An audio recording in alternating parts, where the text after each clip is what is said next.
रौनक है देखो, गजब की रौनक है देखो। हर तिरंगा आसमान मगन मन मेरा अब नाचे। हर तिरंगा आसमान मगन मन मेरा अब नाचे। केसरिया रंग में सब डूबो, केसरिया रंग में सब डूबो। हर तिरंगा आसमान मगन मन मेरा अब नाचे। हर तिरंगा आसमान मगन मन मेरा अब नाचे।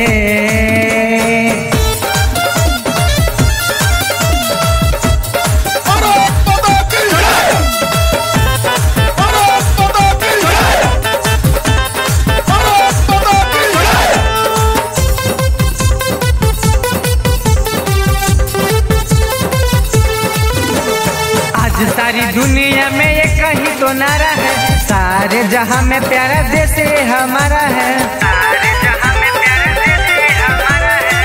आज सारी दुनिया में ये कहीं तो नारा है, सारे जहां में प्यारा देश हमारा है। हम है वतन के दीवाने, अपने बनेंगे फसाने।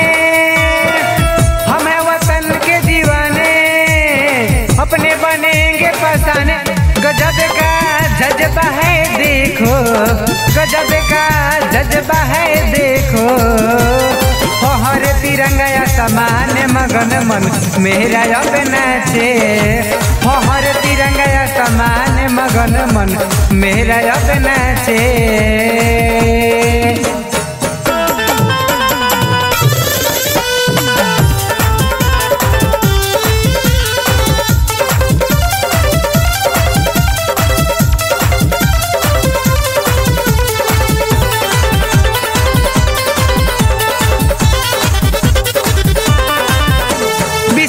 ये बोल रहा है ऐसा देश बनाना है, बापूजी के सपनों को संजय हमेशा जाना है। बापूजी के सपनों को संजय हमेशा जाना है। 20 साल ये बोल रहा है ऐसा देश बनाना है, बापूजी के सपनों को संजय हमेशा जाना है। अपना वचन है निभाना, चाहे जले जवाना।